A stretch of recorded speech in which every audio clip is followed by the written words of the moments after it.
Students, I'm back with the new chapter Eswaran the story teller. ये जो story है ये दो पर्सन्स के बारे में है। हम लोगों की लाइफ में, हम लोगों की क्लास में ऐसा कोई ना कोई बच्चा ज़रूर होता है जिसको चटपटी सी कोई स्टोरी बताने का बहुत शौक़ होता है।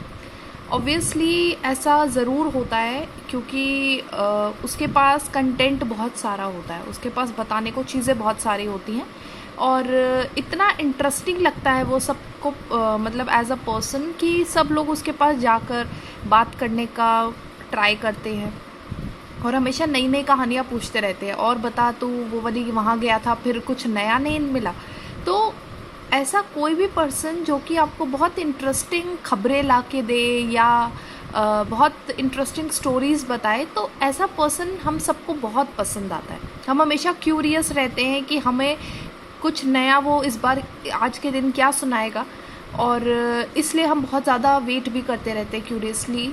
और इसी तरीके की ये वाली भी स्टोरी है जिसमें कि एक पर्सन है ईश्वरन जो स्टोरी टेलर है। वो एक स्टोरी बताता है, एक टेल बताता है, और उसके साथ जो एक दूसरा पर्सन रहता है, ही इज़ महेंद्रन। वो बहुत अलग तरीके की लाइफ जीता है। ही इज़ नॉट समबडी जो कि बहुत शो ऑफ वाला पर्सन है। बहुत ही सिंपल लाइफ है। ही इज़ अ बैचलर, शादी नहीं हुई है, ये दोनों अकेले रहते हैं। And he is a kind of a cook for him, जो कि कीपर भी है, घर भी संभालता है महेंद्रन का, और हर चीज़ एकदम परफेक्ट रखता है। कुकिंग बहुत अच्छी करता है। महेंद्रन इनको बहुत लाड करता है, मतलब कि आप को कोई पर्सन ऐसा होता है जो कि आपके घर को बहुत अच्छे से रखे, परफेक्ट रखे, तो आपको उससे बड़ा एक लगाव हो जाता है, एक बहुत अटैचमेंट फील होता है। यहाँ पर भी महेंद्रन को ईश्वरन से बहुत अटैचमेंट है, बट कुछ ऐसा होता है कि उसकी स्टोरी की वजह से कहीं ना कहीं एक अलग टेंजेंट पे स्टोरी जाती है। ये जो चैप्टर है ये अलग टेंजेंट पे जाता है। वो क्यों? क्योंकि हम कई बार इतना इनग्रॉस हो जाते हैं, इतना इन्वॉल्व हो जाते हैं अपनी स्टोरी में कि हमें जो भी हाथ लगता है ना चटपटी स्टोरी के नाम पर, हम सब कुछ प्रेजेंट करना चाहते हैं। उसमें कई बार हम भूतों की स्टोरी भी ले आते हैं, कई बार हम चुड़ैलों को भी ले आते हैं, कई बार हम ऐसा कर देते हैं कि कोई स्नेक आया है। कुछ ना कुछ इंटरेस्टिंग बनाने के लिए हम कुछ टूल्स का यूज़ करते हैं, और ये बहुत ही नॉर्मल सी चीज़ है। क्योंकि एक स्टोरी पर्सन जो होता है, जो एक स्टोरी बताता है, वो कितनी देर तक रियलिटी के बेस पर ही रहेगा कि वो सिर्फ ट्रूथ ही आपको प्रेजेंट करेगा, ऐसा पॉसिबल नहीं है। लेकिन जैसे ही वो इमेजिनेटिव स्किल्स को यूज़ करता है, जैसे ही वो अपनी एक इमेजिन करने की जो पावर है उसको यूटिलाइज करता है, इमीडिएटली उसके पास भंडार हो जाता है स्टोरीज़ का। अब इसके बाद मैं कुछ भी और बताऊंगी तो आप लोगों का इंटरेस्ट जो है वो सारा का सारा ख़राब हो जाएगा, क्योंकि इनडायरेक्टली वो स्टोरी पता लग जाएगी। बट आई रियली वांट कि आप ये स्टोरी को एंजॉय करें ऑन योर ओन लेवल, और कंफर्म है कि आपको ये स्टोरी सीरियसली बहुत अच्छी लगेगी, क्योंकि ऐसा पर्सन हमारी लाइफ में भी कहीं ना कहीं हमें दिखाई देता है जिसे स्टोरी सुनाने का बहुत शौक़ है, और लोग उसके पीछे इंटरेस्टिंग स्टोरी की खोज में आते रहते हैं। Eswaran the story teller. One night, Mahendra woke up from his sleep. एक दिन महिंद्रा जो है वो अपनी स्लीप से उठते हैं and saw a dark cloudy form. जैसे हम कई बार देखते हैं कि अंधेरे में कोई फिगर बन रही है, हमारी हल्की सी जो रे ऑफ लाइट बोले या बीम ऑफ डार्क लाइट बोले, वहाँ से जब हमारी एक फॉर्म बनती है दीवार के ऊपर या हमारे बेड के ऊपर, वो देखता है महेंद्रन, और वहाँ से वो स्लीप से उठ जाता है। He broke out into a cold sweat. वो जब उठता है तो उसकी बॉडी के ऊपर पूरा एक जैसे स्वेटिंग होती है। It generally happens when we are very very scared. जब आप बहुत ज़्यादा फ्राइटेंड हो जाते हैं, स्कैर्ड हो जाते हैं, तो हमें हमेशा जो है स्वेटिंग होती है रात को, जैसे एक बुरा ख्वाब नाइटमेयर देखते हुए अगर उठ गए for example. Was it a ghost? क्या वो गोस्ट है? अब आगे देखते हैं। The story was narrated to Ganesh by a young man Mahendra by name. अब जो महेंद्र है वो गणेश को एक स्टोरी नरेट कर रहे हैं, बता रहे हैं। He was junior supervisor in a firm. जो महेंद्र है वो एक जूनियर सुपरवाइज़र है एक कंपनी में, एक छोटी सी कंपनी है, विच ऑफर्ड ऑन हायर सुपरवाइजर्स। अब क्या है, ये सुपरवाइजर्स को हायर करती है।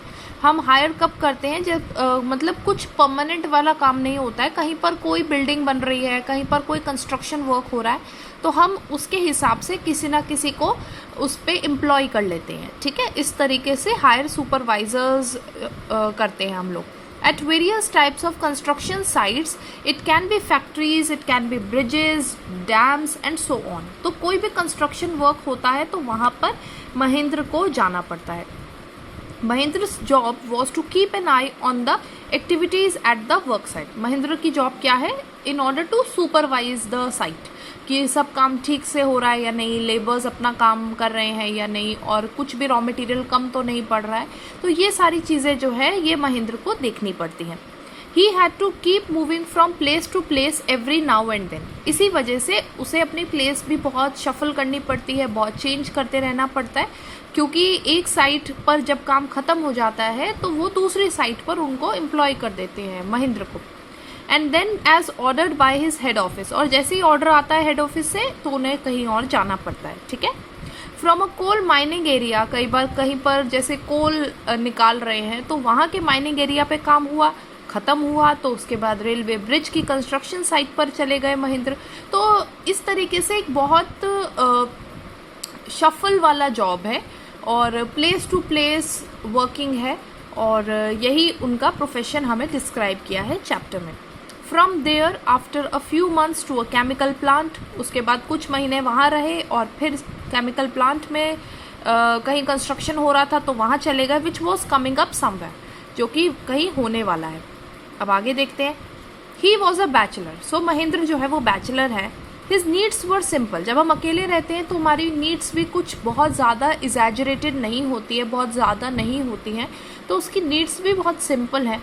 And he was able to adjust himself to all kinds of odd conditions. जब बंदा अकेला रहेगा तो वो कभी भी हर चीज़ परफेक्ट समझने की कोशिश नहीं करेगा, कि अगर किसी दिन हमारे पास फॉर एग्जांपल सॉल्ट नहीं है तब भी काम चला लेंगे, अब अकेले ही रहते हैं, या अगर कोई लाइट वगैरह का इशू है तो कोई बात नहीं। तो ऐसा होता है कि जब भी ऑड कंडीशंस भी आई तब भी महेंद्र ने हर तरीके से उनमें एडजस्ट करना सीखा हुआ है। So he is a kind of an allrounder जिसको हम बोलेंगे। Whether it was an ill equipped circuit house, अगर कोई सर्किट हाउस में दिक्कत हो गई तो भी उन्हें आता है। और a make shift canvas tent in the middle of a stone query. Query is a kind of a mine, जहाँ से स्टोन्स को निकाला जाता है, एक्सट्रैक्ट किया जाता है। तो अगर कई बार उनको काम पड़े और वहाँ पर कोई घर नहीं है रहने के लिए, तो उन्हें कई बार कैनवस का टेंट बनाकर भी रहना पड़ता है in the middle of a stone quarry. तो he is also ready for that. बहुत ही एडजस्टेबल पर्सन है, डिमांडिंग बिल्कुल नहीं है, जो मिला जैसा मिला उसी में ही रह लिए। But one asset, asset is आपकी कोई ऐसी चीज़ जो कि आपको बहुत प्रेशियस है, आप हमेशा अपने साथ रखते हैं, वो आपकी धरोहर है। For example he had was his cook, लेकिन उसके पास एक कुक है जो कि उसकी एसेट है, और तो उसके पास परमानेंट चीज़ नहीं है कुछ भी, बट ईश्वरन उसका साथी है। The cook was quite attach to Mahendra, Mahendra से बहुत ज़्यादा अटैच्ड है। And followed him uncomplainingly where ever he was posted, कभी कंप्लेन नहीं करता महेंद्र, जहाँ जाता है पीछे पीछे ईश्वरन उसके साथ जाता है। कभी ये कंप्लेन नहीं करता कि महेंद्र ये चीज़ नहीं है या ये चीज़ बहुत, ये जगह बहुत गंदी है, बिल्कुल वो भी उतना ही एडजस्ट करता है जितना महेंद्र खुद अपनी लाइफ में कर रहा है, ठीक है। ही कुक्ड फॉर महेंद्र, महेंद्र के लिए कुकिंग करता है, क्लोथ्स वॉश करता है। And chatted away with his master at night, और रात को जब बोर होता है महेंद्र तो उससे बातचीत भी करके उसका मन बहलाता है। तो बहुत ही एक ऐसा है जैसे एक फ्रेंड होता है, एक मदर होती है, आपको बहुत ज़्यादा पैम्पर करती है, in the same way Iswaran भी वही करता है महेंद्र के लिए। He could weave out endless stories and anecdotes on varied subjects. अब क्या हुआ कि उसकी इमेजिनेटिव पावर इतनी ज़्यादा है, इतनी स्ट्रॉन्ग है ईश्वरन की, कि वो कभी भी कहीं पर भी एंडलेस स्टोरीज वीव कर पाता है। वीव इसलिए क्योंकि वो सच नहीं है, ही इज़ फैब्रिकेटिंग दैट, तो वो फैब्रिकेट कर पाता है, बना पाता है, क्रिएट कर पाता है एंडलेस स्टोरीज, जितनी मर्जी चाहो, मतलब आप बोलो और स्टोरी रेडी है। एंड एनेक्डोट्स होते जैसे हमारे कई बार जोक्स होते हैं या कुछ ऐसी स्टोरीज होती हैं जो हम किसी पर्सन के बारे में सुनाते हैं, बहुत ही इंटरेस्टिंग फैक्ट्स। तो ये सारी चीज़ें जो है वो डिफरेंट सब्जेक्ट्स के ऊपर सुना पाता है। He is so imaginative. Ishwaran also had a amazing capacity to produce vegetables and cooking ingredients. उसके पास इतनी भी पावर है, इतनी कैपेसिटी है कि अगर आपको लगेगा कि इस एरिया में तो कोई वेजिटेबल्स अवेलेबल नहीं है, कोई मसाले नहीं है, कोई रॉ मटेरियल नहीं है, खाना कैसे पकेगा, तो वो कहीं से भी जाकर, नोवेयर से भी, कहीं पर भी वो सामान को अवेलेबल करा सकता है। तो उसके पास वो भी टैलेंट है कि आपको जब लगेगा कि दिस इज़ ऑलमोस्ट इम्पॉसिबल कि यहाँ पर सामान कैसे आएगा, but still Iswaran could do that. ठीक है, आगे seemingly out of nowhere, seemingly means it is almost out of nowhere, वो कहीं से भी in the middle of a desolate is a very lonely, बिल्कुल अकेली जो जगह होती है, landscape, with no shops visible for miles around, जहाँ पर दूर दूर तक कोई पर्सन, कोई शॉप नहीं दिखाई देती है, वहाँ से भी वो सारी वेजिटेबल्स और मसाले और पता नहीं क्या क्या जो है अवेलेबल करवा देता है। He would miraculously conjure up the most delicious dishes made with fresh vegetables within an hour of arriving at the zinc sheet shelter at the new workplace। जब महेंद्र और ईश्वरन एक न्यू प्लेस की शेल्टर में आए जो कि जिंक की sheet से बना था, वहाँ पर पता नहीं कैसे, मिराकुलसली इज, आप सोच भी नहीं सकते, it is unbelievable that he would conjure up, he would somewhere try to create, और एक ऐसी चीज़ जो कि कहीं से भी वो डिस्प्ले कर देगा आपके सामने, एक ऐसी डिलीशियस डिश बना देगा फ्रेश वेजिटेबल से, और अभी आए हुए 1 आवर ही हुआ होगा और इतनी देर में आपके सामने एक डिश है। So he is so talented. Mahendra would be up early in the morning and leave for work after breakfast. अब क्या हुआ, सुबह वो जल्दी उठ जाता है और उसके बाद ब्रेकफास्ट करके अपने काम पर निकल जाता है। And he also carries a lunch with him, तो carrying some prepared food with him. Meanwhile इतनी देर में Eshwaran would tidy up the shed, पूरा अपना जो शेड है उनका वो साफ़ करता है, क्लोथ्स को वॉश करता है, उसके बाद अच्छे से नहाता है।